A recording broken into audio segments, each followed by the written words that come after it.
দৌহিত্র হজরত ইমাম হোসেন ও তার পরিবারের সদস্যরা শহীদ হয়েছিলেন। আমি তাদের প্রতি গভীর শ্রদ্ধা জানাচ্ছি।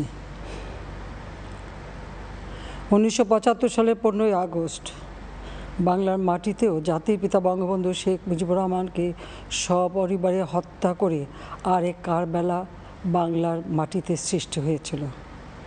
যারা শাহাদাত বরণ করেছেন আমি তাদের প্রতি শ্রদ্ধা জানাচ্ছি।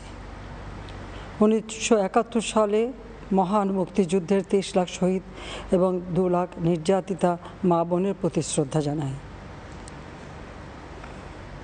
প্রিয় দেশবাসী, আজকে অত্যন্ত বেদনা ভারাক্রান্ত মন নিয়ে আপনাদের সামনে উপস্থিত হয়েছি। লাখো শহীদের রক্তের বিনিময়ে অর্জিত স্বাধীন বাংলাদেশের জনগণের আর্থসামাজিক উন্নয়নের জন্য নিরলসভাবে পরিশ্রম করে যাচ্ছি। বিগত 15 বছরের মধ্যে বাংলাদেশের মানুষের ভাগ্যের পরিবর্তন, মানুষের মৌলিক চাহিদা পূরণ করতে অন্ন, বস্ত্র, বাসস্থান, চিকিৎসা, শিক্ষার ব্যবস্থা করে জনগণকে উন্নত জীবন দেওয়ার যাত্রা শুরু করেছি। অনেক সাফল্য অর্জন করেছি। বাংলাদেশকে বিশ্ব দরবারে একটা মর্যাদার আসনে অধিষ্ঠিত করতে সক্ষম হয়েছি। তারপরেও আমাদের আরও অনেক দূর যেতে হবে। বাংলাদেশের মানুষ যখন একটু স্বস্তি শান্তিতে ফিরে, যখন তাদের মাঝে এমন কোনো ঘটনা ঘটে যা অত্যন্ত বেদনাদায়ক।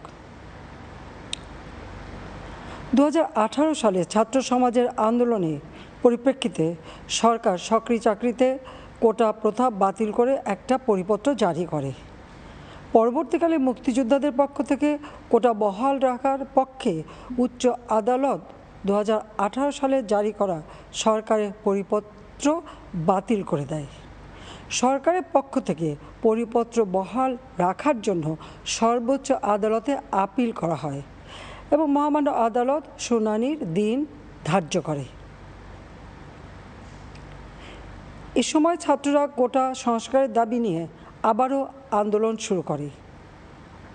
এই আন্দোলনের শুরু থেকেই সরকার যথেষ্ট ধৈর্য ও সহনশীলতা প্রদর্শন করেছে, বরং আন্দোলনকারীদের নিরাপত্তা নিশ্চিত করার ক্ষেত্রে পুলিশ সহযোগিতা করে। মহামান্য রাষ্ট্রপতির কাছে যখন আন্দোলনকারীরা স্মারকলিপি প্রদান করার ইচ্ছা প্রকাশ করে, সেক্ষেত্রে তাদের সুযোগ করে দেওয়া হয় এবং নিরাপত্তারও ব্যবস্থা নেওয়া হয়। অত্যন্ত পরিতাপের বিষয় হলো, কিছু মহল এই আন্দোলনের সুযোগটা নিয়ে অনাকাঙ্ক্ষিত উচ্চাবিলাস চরিতার্থ করার সুযোগ নিয়ে সন্ত্রাসী কর্মকাণ্ডে লিপ্ত হয়। এর ফলে এই কোমলমতি শিক্ষার্থীদের আন্দোলনকে ঘিরে যে সকল ঘটনা ঘটেছে তা খুবই বেদনাদায়ক ও দুঃখজনক। অহেতুক কতগুলি মূল্যবান জীবন ঝরে গেল। আপনজন হারাবার বেদনা যে কত কষ্টের তা আমার থেকে আর কে বেশি জানে। যারা মৃত্যুবরণ করেছে তাদের আত্মার মাগফিরাত কামনা করছি। পরিবারের সদস্যদের প্রতি গভীর সমবেদনা জানাচ্ছি। আমি প্রতিটি হত্যাকাণ্ডের নিন্দা জানাই। যে সকল ঘটনা ঘটেছে তা কখনোই কাম্য ছিল না। চট্টগ্রামে সন্ত্রাসীরা বহুতল ভবনের ছাদ থেকে ছাত্রদের হত্যার উদ্দেশ্যে নির্মমভাবে নিচে ছুঁড়ে ফেলে দিয়েছে। অনেক ছাত্রের হাত পায়ের রগ কেটে দেয়, তাদের উপর লাঠি পেটা ও ধারালো অস্ত্র দ্বারা আঘাত করে। একজন মৃত্যুবরণ করেছে, অনেকে মৃত্যুর সাথে পাঞ্জা লড়ছে। ঢাকা, রংপুর এবং রাজশাহী বিশ্ববিদ্যালয়ের উপাচার্যের বাসভবন ও ছাত্রছাত্রীদের আবাসিক হলে অগ্নিসংযোগ ও ভাঙচুর করা হয়। সাধারণ পথচারী, দোকানিদের আক্রমণ, এমনকি রোগীবাহী অ্যাম্বুলেন্স চলাচলে বাধা প্রদান করা হয়। মেয়েদের হলে ছাত্রীদের উপর আক্রমণ করা হয়েছে এবং লাঞ্ছিত করা হচ্ছে। আবাসিক হলে প্রবোজদের হুমকি দেওয়া হয় এবং আক্রমণ করা হয়েছে। শিক্ষকদের উপর চড়াও হয়ে তাদের গায়ে হাত তোলা হয়েছে।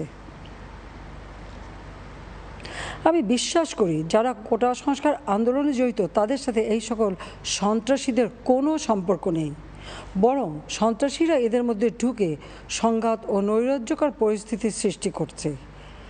এই ধরনের ঘটনার সঙ্গে যারা জড়িত তাদের চিহ্নিত করে উপযুক্ত শাস্তির ব্যবস্থা করা হবে।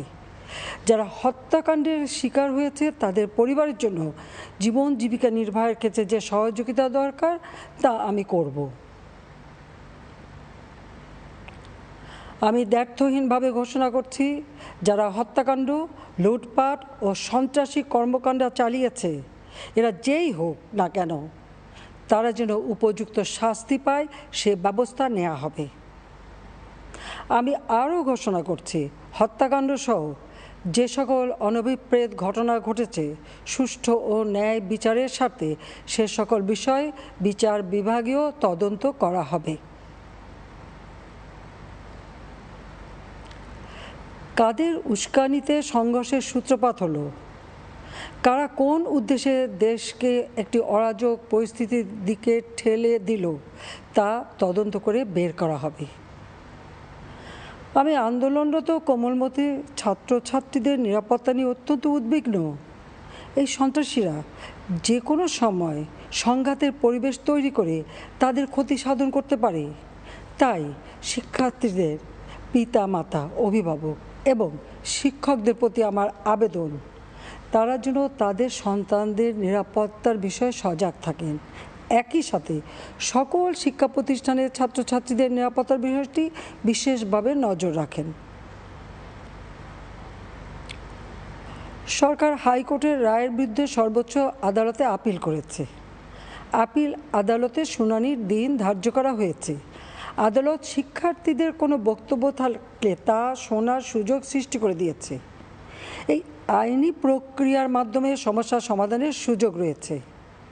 এই আইন প্রক্রিয়া সমাধানের সুযোগ থাকা সত্ত্বেও রাস্তায় আন্দোলনে নেমে দুষ্কৃতিকারীদের সংঘাতের সুযোগ করে দেবেন না।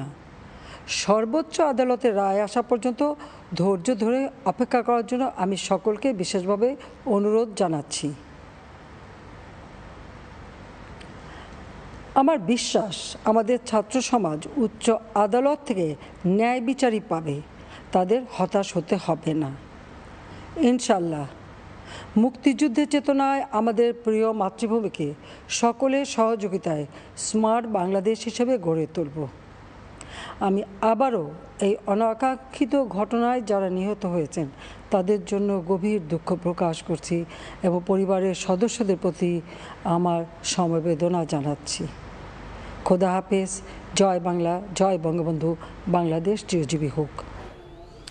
জাতির উদ্দেশ্যে ভাষণ দিচ্ছিলেন প্রধানমন্ত্রী শেখ হাসিনা। বিটিভির সৌজন্যে আমরা এতক্ষণ সেই বক্তব্য সরাসরি সম্প্রচার করছিলাম। দেখছেন সন্ধ্যার সময় সঙ্গে